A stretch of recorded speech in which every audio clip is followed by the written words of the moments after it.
everyone, welcome back to Fullerton Academy. I have a very exciting lesson for you. Today you're going to learn how to construct a box plot. Okay, let's get started. The data that you see here represents a survey that was asked of the first 11 people leaving a party. The question that was asked is, how old are you? And these were the answers that were provided. So all the number, as you see, represents the ages of individuals at a particular party. So the first thing that we're going to do is to order the numbers from least to greatest. And I also wanted to share with you some of the vocabulary that I'm going to review today during our lesson. So let's get started with ordering our numbers. So we're going to order it from least to greatest. So the smallest number that you see on this set of data is number 12. And I just want you to know that during this part of the lesson, I'm going to be in and out because I want you to be able to see the entire board. But I will come back, so we can stay connected. So for the most of the lesson, I'll be on the sideline. You'll just hear my voice, okay? So let's get started with ordering the numbers from least to greatest. Number 12 represent the smallest number. I'm going to cross 12 out. Next number is going to be 13. There's two of them. Let's see how many there's two 14-year-olds. And there are three 15-year-olds.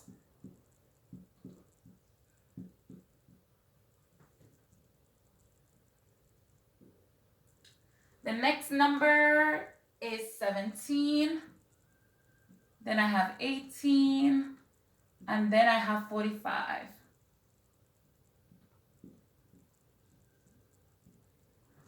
Okay, now all my numbers are ordered from least to greatest. Now we're going to identify the median.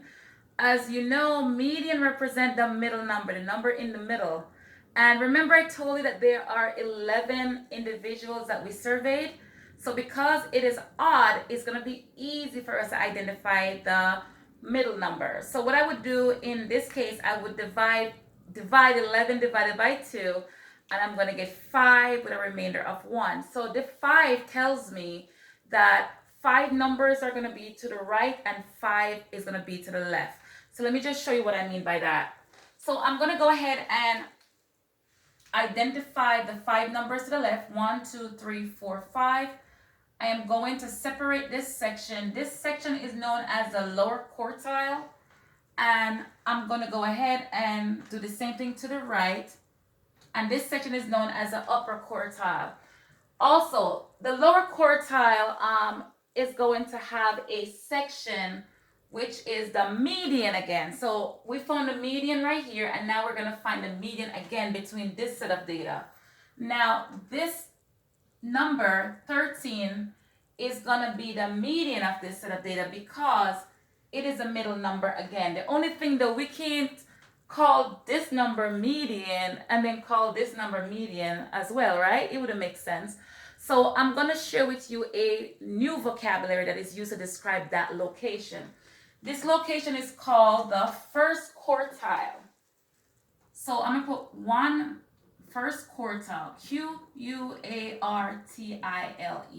The first quartile is found in the lower quartile. There's some books that also call the first quartile the lower quartile as well, okay? So you may see first quartile or you may see lower quartile.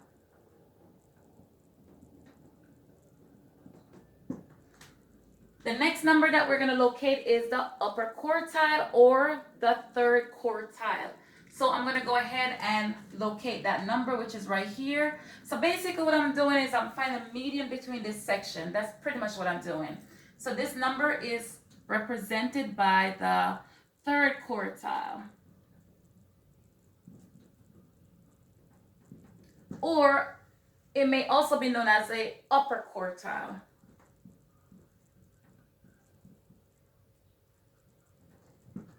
All right, now we have all of our data. The only thing that we didn't talk about is the minimum and the maximum. I know you already know that answer already. So the minimum is going to be represented by 12. So 12 represent my minimum. And 45 is going to represent my maximum. I don't have a lot of space, so I'm going to draw a long line over here. Maximum. All right, perfect. Now I have everything that I need, and I want to explain to you later when we construct our box plot. I'm going to explain to you where the word quartile comes from and why it has that name, okay? So now what we're going to do, the next step now is to draw a number line. This number line is going to be used to construct my box plot. Now, we have to decide what interval we're going to use for our box plot because we have to be able to include the minimum and we have to include the maximum. So we have to look at our data and make a judgment call. There's no right or wrong answer, to be honest with you.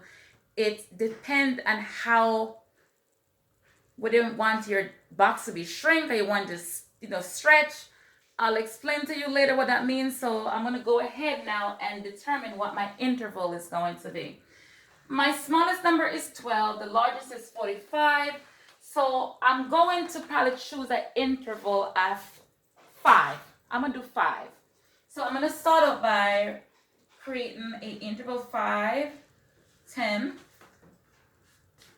15, 20, 25, 30, 35, 40, 45. Now, the next thing we're going to do is to plot the numbers that I circled. I forgot to circle the median. That is important. We need that number. So all the ones that I circle are the location that's going to be placed on my box plot. Let's start with our median, 15. 15 is located at this point.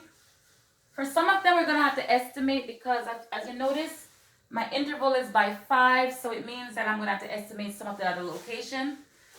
The next location is going to be the first quartile. So the first quartile is going to be 13, so I'm going to estimate, which is going to be right here in this location. The next one is going to be 17, which is going to be my upper quartile or my third quartile. So 17, I'm going to estimate to be at this location right here. And then, guess what? Maximum is 45. Maximum is going to be right here. And the minimum is going to be right here of 12. So 12 is going to be right here. The minimum is very close. You notice that? So now let's construct our box plot. The box is going to go around the median and the quartile. So this right here is called our minimum, and we connect our points. So now, back in the days, this plot was called the box and whisker plot. And you know what? I feel they should have never changed that name because then it would make sense. Because look, do you see the whisker?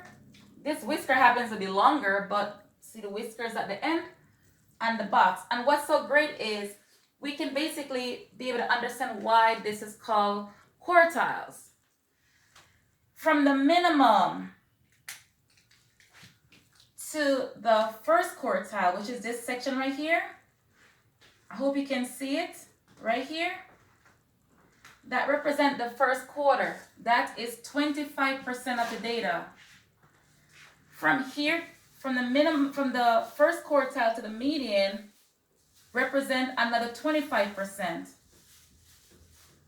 I guess at 1/4. From here to here is also another 25%. So right here represents 25% of the data. Right here represents 25% of the data. And this section right here is 25% as well. And then from here to here represents 25% of the data. Now, the reason why I have the word outlier there, because there is an outlier. A number does not belong. And I bet you probably figured it out. I know you probably was wondering, what is a 45-year-old doing at this party? It's a party for a whole bunch of teenagers, right? Exactly. So that 45-year-old is called an outlier. He or she does not belong. Maybe they're a chaperone or something, right? But in terms of the data, they kind of give us a false idea of our data. So that's what we call 45 an outlier. And if you look at our data, the distance from this point to here tells you that it's an outlier for sure. It does not fit in with my cluster. So this is what we call a cluster right here. Everything fits together. That tells me that all the ages are similar, they're close. And that's why, if you notice, the box is within this section. So in this case, you're going to be asked many questions. For example, what if I want to ask you, what age represents 50% of the data? We know 50% is from the minimum to the median, right? So I could say, well, the ages of 50% of the set of data are represent ages between 10 and 15. Because look, remember we said the minimum is 12, right? So if the minimum is 12, that means that from 12 to 15 represent half of the ages. And then from 15 to 45 represent another half. So that's a good way for you to understand what the data is represent. So the first thing that we identify the median. And we did that by ordering the numbers from least to greatest. Then after we did that, we created another box to represent the quartile, the lower quartile, and the upper quartile. I found the median again, and then I drew a number line. I find the interval, and then I went ahead and plot these very important locations. So I hope you enjoy this lesson. I'm going to do one more because I always feel that it is important for you to have multiple representation. In this lesson, it was easy because the middle number, it was odd, so it was just easy to identify. But you need to know when we have I said odd. You need to know when we have an even number of data and what to do to locate that middle number, okay? So I'm going to do the next lesson coming up right now, where you could see when we represent a set of data that has an even number of participants. All right, thank you so much. Please remember to subscribe. Please share with your friends, and also please share with your teachers. If you're a homeschooler, I hope this is helpful to you. And if this lesson was not clear, the second one coming up will be a little clearer. Okay, have a wonderful day. Take care.